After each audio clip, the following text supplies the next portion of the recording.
আমি ধর্মমন্ত্রীর পক্ষে প্রশ্নের জবাব দিচ্ছি। জেলার বিভিন্ন ধর্মাবলম্বী জনগোষ্ঠীর ধর্মীয় উপাসনালয় উন্নয়নের লক্ষ্যে মন্দির নির্মাণ। মাননীয় সদস্য জনাব মোহাম্মদ আব্দুল খালেক, সাতক্ষীরা ২, আপনি উত্থাপন করুন। ধন্যবাদ। মাননীয় স্পিকার, আপনাকে ধন্যবাদ। আমি মোহাম্মদ আব্দুল খালেক, ১০৬ সাতক্ষীরা ২ তারকা চিহ্নিত প্রশ্নটি মহান সংসদে উত্থাপন করলাম। আমার উত্থাপনীয় বিষয় হলো, প্রশ্নের বিষয় হলো, ধর্ম বিষয়ক মন্ত্রী মহোদয় অনুগ্রহ করিয়া বলিবেন কি, সাতক্ষীরা জেলায় সরকার কর্তৃক গৃহীত মডেল মসজিদ ও ইসলামিক সাংস্কৃতিক কেন্দ্র নির্মাণ প্রকল্পের আওতায় কতটি মডেল মসজিদ নির্মিত হয়েছে, কতটি নির্মাণাধীন রয়েছে এবং এসব প্রকল্পে মোট কত অর্থ ব্যয় হয়েছে। এছাড়া জেলার বিভিন্ন ধর্মাবলম্বী জনগোষ্ঠীর ধর্মীয় উপাসনালয় উন্নয়নের লক্ষ্যে মন্দির নির্মাণ বা সংস্কারের জন্য সরকারের কোনো প্রকল্প গ্রহণ করা হয়েছে কিনা। ধন্যবাদ মাননীয় স্পিকার। মাননীয় সদস্য, আপনাকেও ধন্যবাদ। তারকা চিহ্নিত প্রশ্ন ২, ৩, ৪, ৫ সংসদে উত্থাপিত হল। মাননীয় ধর্ম বিষয়ক মন্ত্রীর পক্ষে মাননীয় স্বরাষ্ট্রমন্ত্রী জনাব সালাউদ্দিন আহমেদ। ধন্যবাদ আপনাকে। ধন্যবাদ মাননীয় স্পিকার। আমি ধর্মমন্ত্রীর পক্ষে প্রশ্নের জবাব দিচ্ছি। মাননীয় সদস্যকে ধন্যবাদ জানাই।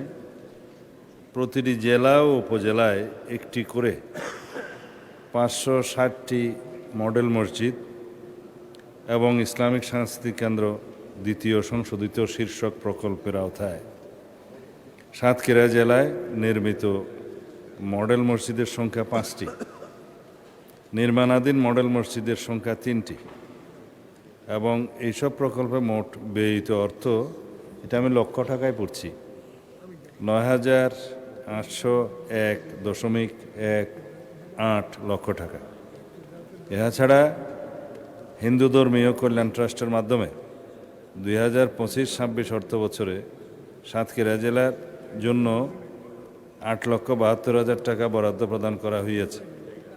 সাতক্ষীরা জেলার বিভিন্ন ধর্মাবলম্বী জনগোষ্ঠীর ধর্মীয় উপাসনালয় উন্নয়নের লক্ষ্যে মন্দির নির্মাণ এবং সংস্কারের কোনো পরিকল্পনা আপাতত নাই।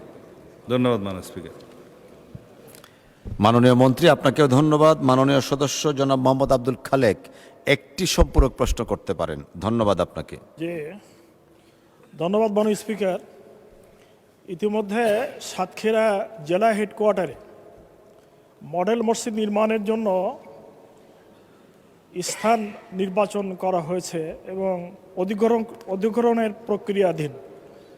কিন্তু জেলা হেডকোয়ার্টার থেকে যেখানে মসজিদ নির্মাণ করা হচ্ছে, জায়গাটি অনেক দূরে, জনবসতিহীন, সেই এলাকায় কোনো জনবসতি নাই। এই জন্য সাতক্ষীরাবাসীর দাবি হলো, মডেল মসজিদটি যেখানে করার জন্য পরিকল্পনা গ্রহণ করা হয়েছে সাতক্ষীরা শহর থেকে ৩ কিলোমিটার দূরে, সেখানে জনগণ থাকবে না এবং সেখানে মসজিদ চলবে না। এই জন্য আমার প্রশ্ন হলো যে মসজিদটি এই দূরবর্তী এলাকা থেকে জেলা হেডকোয়ার্টারে অর্থাৎ জেলার প্রাণকেন্দ্রে স্থাপন করার জন্য কোনো পরিকল্পনা গ্রহণ করবেন কিনা মাননীয় মন্ত্রী। ধন্যবাদ মাননীয় স্পিকার। ধন্যবাদ মাননীয় সদস্য। মাননীয় মন্ত্রী। ধন্যবাদ মাননীয় স্পিকার। আগের উত্তরেই বলেছি যে সাতক্ষীরা ২ নির্বাচনী এলাকায় এই প্রকল্পের আওতায় ৩টি মডেল মসজিদ আছে। জেলা মডেল মসজিদের জমি পাওয়া যায়নি, মাননীয় সদস্য যা বলেছেন। সদর উপজেলা মডেল মসজিদের নির্মাণ কাজ চলমান এবং দেবহাটা মসজিদের উদ্বোধন করা হয়েছে। মাননীয় সদস্য যেটা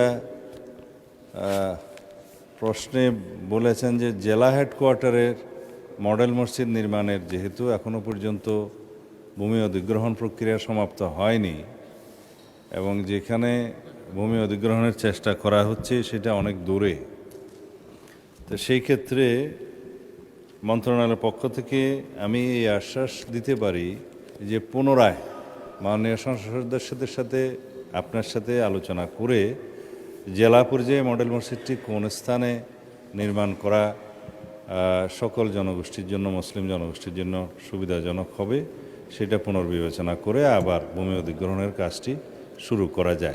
ধন্যবাদ মাননীয় স্পিকার।